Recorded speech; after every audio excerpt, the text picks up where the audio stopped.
Reel it on in, reactors. I have reeled in Deadpool and Wolverine. Sound off in the comments what you guys think about this film. Be careful with spoilers.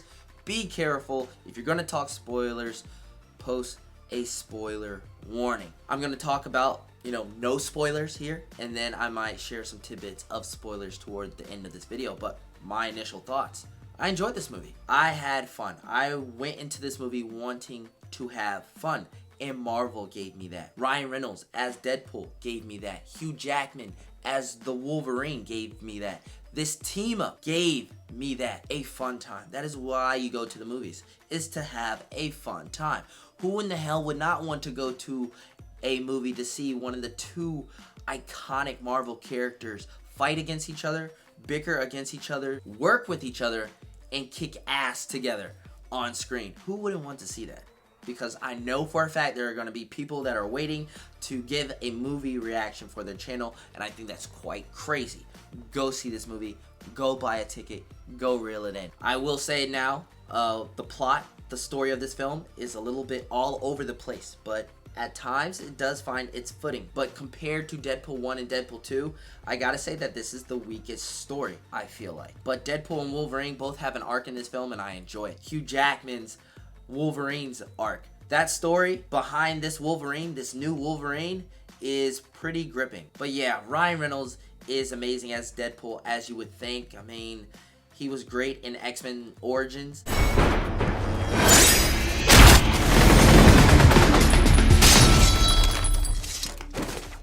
People are dead. Before they butchered his character to the end, he's great in Deadpool 1 and Deadpool 2, and now he's back in the role after quite some time with Deadpool 3, and the jokes are still the same. The vulgar, nasty jokes are still the same, and I enjoy it. And if you did not like that type of comedy with the Deadpool films, you're not going to love this one.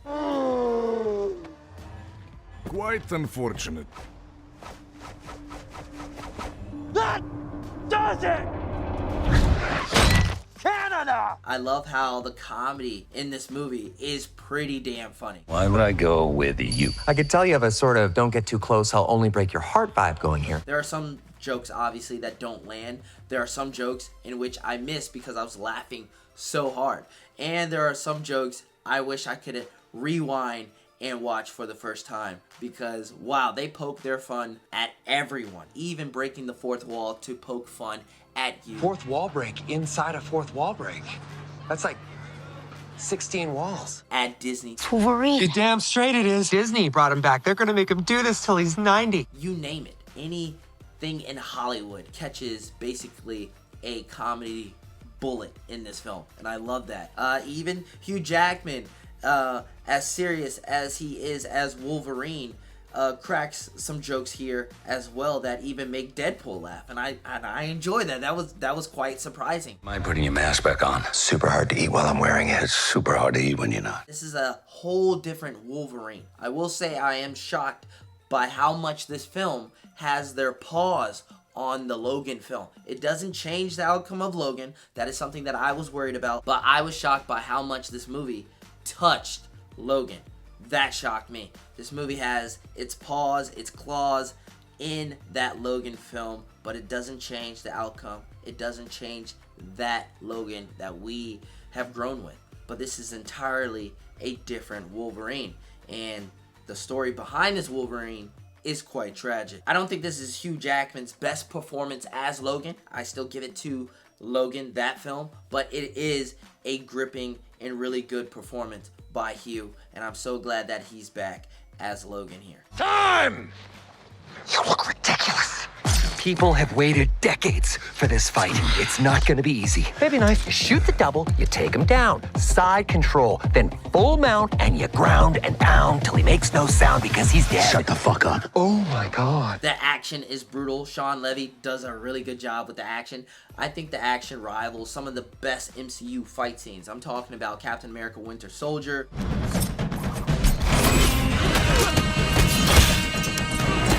Shang-Chi,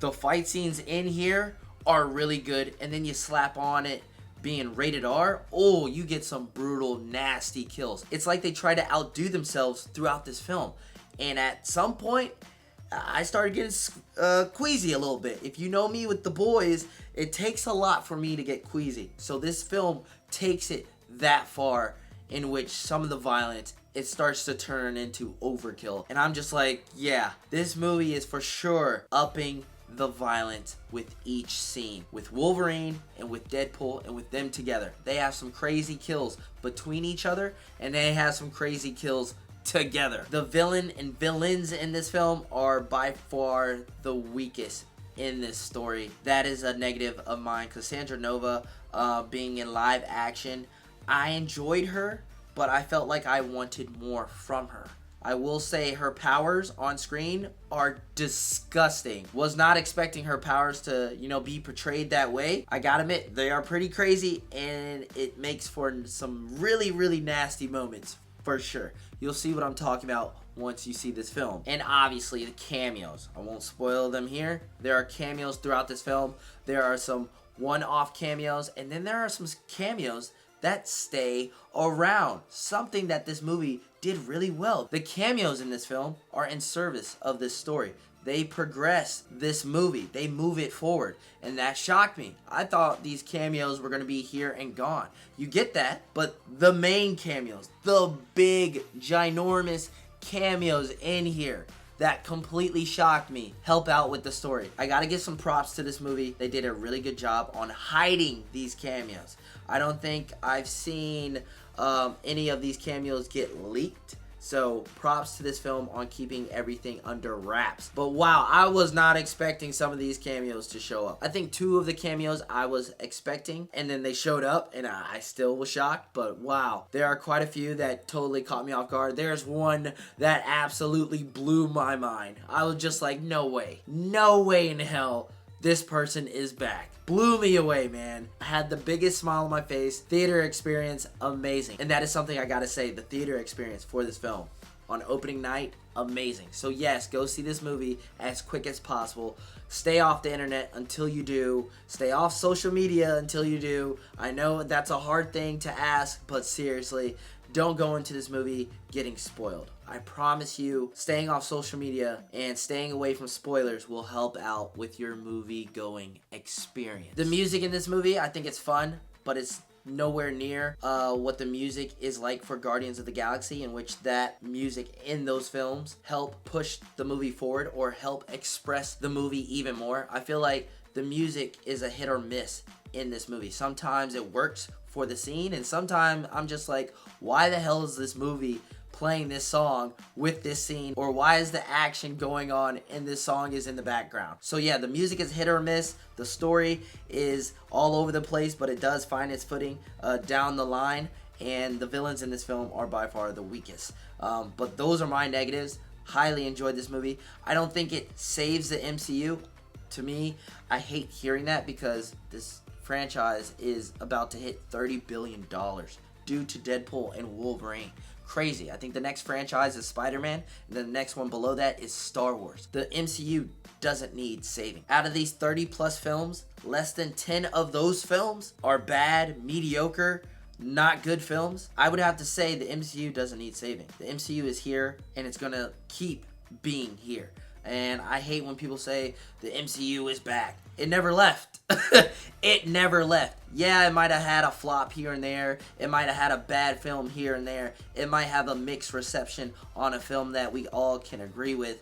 But the MCU has never left, so therefore it never needed saving. The MCU is fine. But the MCU for sure needed this movie. A movie that gives its audience, this franchise, an energy boost, an adrenaline boost. That is what this movie is. And wow, they deliver. I had fun. I wanted this movie to be fun. I wanted to go into this movie to have a good time with my friends, and it delivered on that. God's perfect idiot, aren't you? The answer is yes. I think this is the best Deadpool film. I don't think this is the best story out of the Deadpool films. So there's that. I don't think this is the best X-Men film.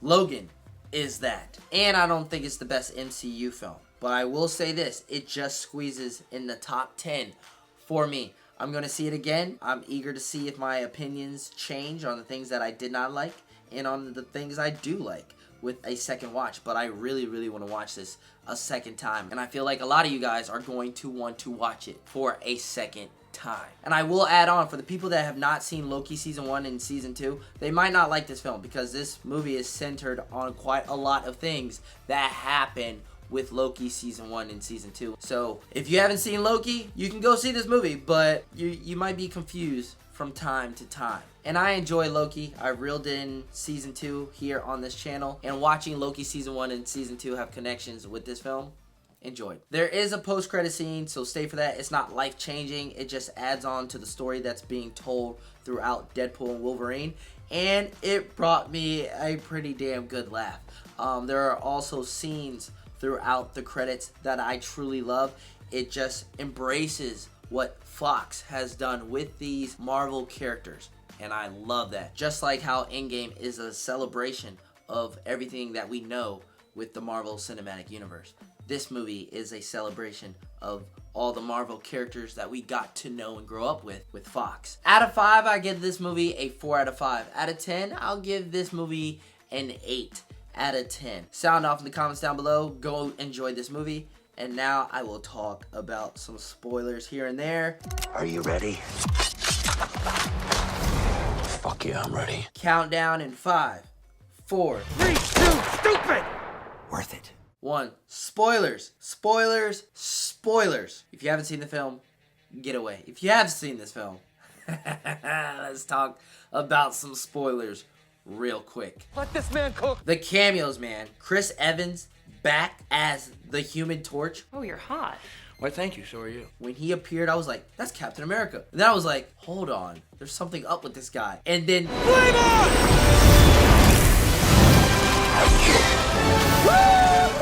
my jaw dropped. I was like, no freaking way. Human Torch is in this movie. I was waiting for the other Fantastic Four family to show up, but they're not in this film. But Human Torch is in here. Elektra is in here. Remember me? Jennifer Garner is back. That didn't really shock me as much. I didn't really like Jennifer Garner as Elektra, but what shocked me was what came next.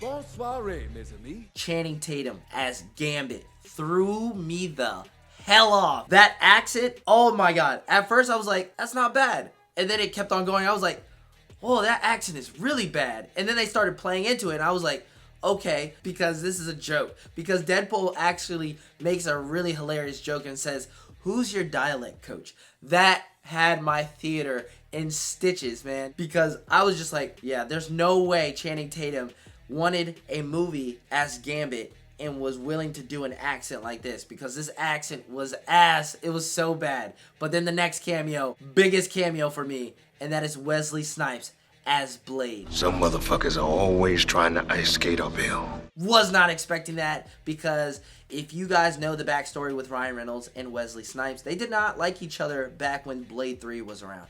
Blade 3 had a lot of bad things happen off screen, just like how a lot of bad things are on screen with that film. It's by far the weakest Blade film. It's not good. They bashed heads with each other, Ryan Reynolds and Wesley Snipes. And I guess over time, they have been able to work out their differences, and they have become friends. Because in the end, Wesley Snipes is here with Deadpool. Wow, that was amazing. Watching these characters, these main cameos, show off their action, fight with each other, and kick ass in violent ways are so cool. Gambit's powers, oh my god. The card tricks, the explosion, the staff. I loved it, man. I love the action scenes. I love seeing these cameos play a big factor. And then you get a bunch of Deadpool variants. Nice Pool, hilarious scenes with Nice Pool. Lady Deadpool is Blake Lively.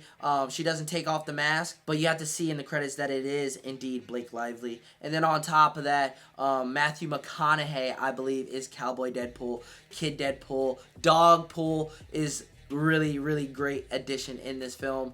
And I love how Wade is so obsessed with Dogpool. Coming with us! No, she's not. Oh, yes, she Fuck is. no. Oh, yeah. Disney is going to sell a lot of Dogpool toys. It's just going to make a lot of money for sure. And then Baby Deadpool, Peter's in this, Colossus, Negasonic, Teenage Warhead, all of our previous characters from the Deadpool films are in this for a little bit, but they are a great addition. Blind Al, Vanessa, I love them all. I love the previous characters. I love these variants. It brings out a lot of laughs and that brutal action that comes with these variant Deadpools, and that final fight scene that is entirely a one-take fight scene is badass. And watching Logan put on the mask, oh hell yeah, and the white eyes, I mean damn, that basically tells us that they can pull the white eyes look with a live action Batman. They can definitely do it. So maybe for the DCU they do it. They won't do it for the Matt Reeves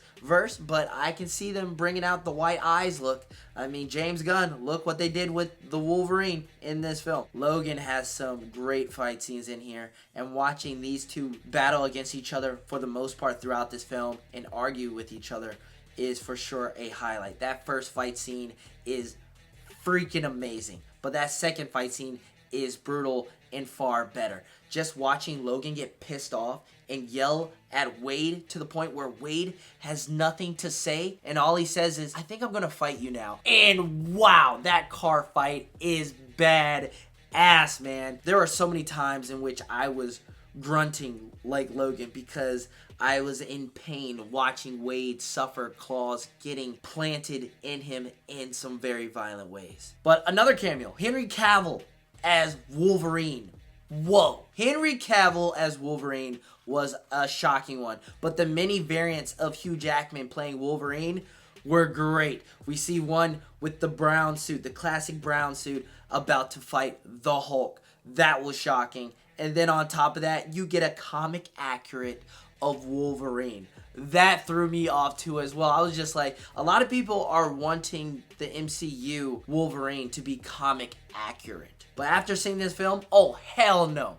No. Seeing Hugh Jackman as that little 5-foot character threw me the hell off. So funny. But yeah, you get variants of Deadpool, you get variants of Logan, and it's a blast. It's a blast. This movie delivers. This is what Endgame is for us MCU fans, what it is for Deadpool, if you get what I'm saying. This is Deadpool's Endgame. We get portals, but we get no Doctor Strange. We get a mention of Doctor Strange. We get a mention of some really classic villains and heroes throughout this film, dropped by Cassandra Nova, and I think that's cool. Cassandra Nova's death scene was pretty damn brutal, but the power of friendship, the power of family, the power of team up, the power of Deadpool and Wolverine is what wins this movie for me and for his universe in the end. And I love it, man. I love it. I had an absolute blast with this movie. Also, the intro scene, NSYNC, Deadpool dancing to NSYNC and absolutely killing those TVA agents. And then him using the body parts, the adamantium bones of the Logan that died. Yeah, this movie touched that Logan film, and this man used his body parts to absolutely wreak havoc to those TVA agents. And then this man uses the claws to absolutely shove one claws in one dude's ass and in one dude's crotch at the exact same time. That was so crazy. The intro is by far the best intro out of any of the Deadpool films. But that's going to do it for this review. Thank you for watching it all the way through if you have seen this movie. And if you are back from watching your movie and now seeing the spoiler section, I thank you. That's going to do it here. I had a blast with this movie, and hopefully you guys did too. This was a fun one to reel in. I'll catch you guys in the next reaction video or in the next movie review that hits this channel here at Reel It In Reactions. I'm Reel It In Miles. Peace. Get your special sock out, nerds. It's gonna get good.